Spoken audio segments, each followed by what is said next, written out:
திருவள்ளுவர் இலக்கிய பேரவை நிகழ்த்தும் திருக்குறள் தொடர் சொற்பொழிவு.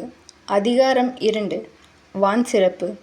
பொழிவாளர் தமிழ்ச்செம்மல், நந்திவரம் பா. சம்பத்குமார்.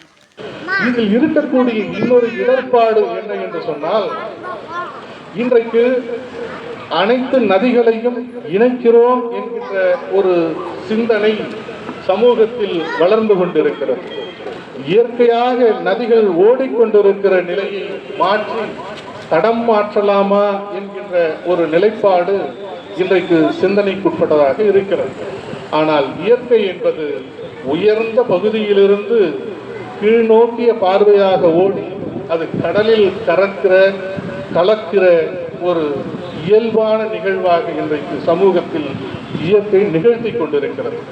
அந்த இயற்கைக்கு புறம்பான செயல்பாடுகளை நாம் செய்தோம் என்று சொன்னால், நிச்சயமாக அதனுடைய நிலப்பரப்பில் மாற்றங்களை அது ஏற்படுத்தும், தாக்கங்களை கொடுக்கும் என்பதாக உணர்ந்து கொள்ள வேண்டும் என்பதும் இந்த குறளின் அடிப்படையின் கருத்தாக சிந்திக்கக்கூடியதாக அமைகிறது. ஒரு காலத்தில் ஆராய்ச்சி 1 மில்லியன் ஆண்டுகளுக்கு முன்பு இந்த நிலப்பகுதி முழுமையும் ஒன்றாக இருந்தது என்பதற்கான தரவுகள் இன்றைக்கு இருக்கிறது.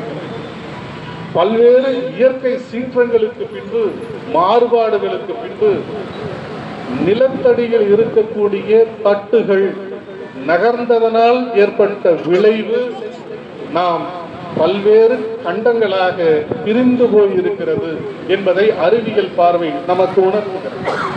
நாமே இப்பொழுது கூட கண்ணெதிரில் கண்ட காட்சி, நாம் பார்த்த சுனாமி, இந்த இயற்கை சீற்றங்களினால் ஏற்பட்ட, நிலத்தடியில் ஏற்பட்ட ஒரு பூகம்பம் சீற்றமாக மாறி, சுனாமியாக மாறி, கடல் பரப்புகளை கடந்து நிலப்பரப்புகளை சூழ்ந்து சென்னை மிகப்பெரிய சாலை என்று நினைக்கிற அண்ணா சாலையில் கூட நாம் படகுகளில் செல்ல வேண்டிய சூழல் நமக்கு சமீப காலத்தில் ஏற்பட்டது. ஆக அப்படிப்பட்ட ஒரு தாக்கம் இயற்கை மாறுபாட்டினால் ஏற்படுகிறது என்பதனை வள்ளுவர் மிக அழகாக இந்த குறட்பாவிலே எடுத்து சொல்லியிருக்கிறார்கள். ஆக எவை எப்படி எப்படி இருக்க வேண்டுமோ அப்படி அவை இருந்தால்தான் சமநிலைப்படும் என்பதாக ஒரு சமூக நீதி கருத்து இதற்குள் ஒளிந்திருக்கிறது. சமூக நீதி என்பது ஏதோ மற்றவர்களுக்கானது அல்ல, நம்மை நாம் காத்துக் கொள்வதற்காக இயற்கை வடிவமைத்து நமக்கு கொடுத்திருக்கிற ஒரு உதவி. அந்த பேருதவியை, பேராற்றலை நாம் சிதைத்துவிடக்கூடாது என்பதனை மிக நேர்த்தியாக இந்த குறட்பாக்குள் தன்னுடைய கருத்தினை அழுந்த வைத்து இங்கே சொல்லியிருக்கிறார்கள்.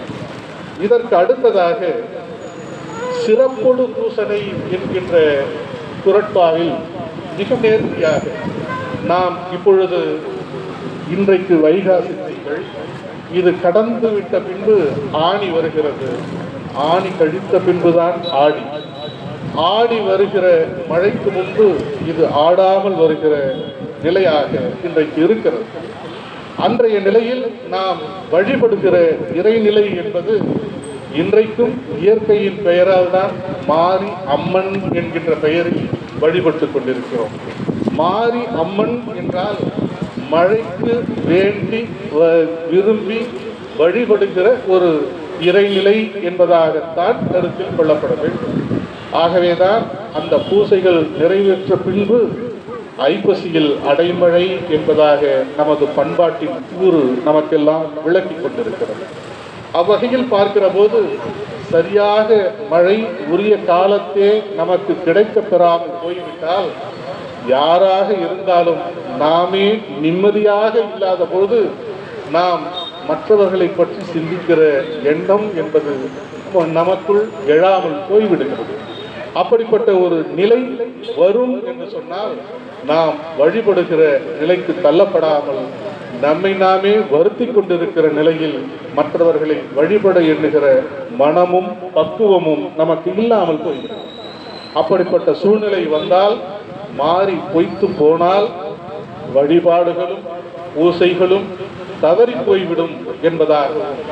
அதற்குகந்தவர்கள் இன்றைக்கு எந்த நிலையில் நமக்கு இல்லாத ஒரு சூழ்நிலை ஏற்பட்டு விடுமோ என்று அப்படிப்பட்ட இறைநிலையை வேண்டி வணங்குகிற ஒரு பக்குவத்தை, மனநிலையை நமக்கு வள்ளுவனார் அவர்கள் இந்த குறட்பாவிலே வழங்கி இருக்கிறார்.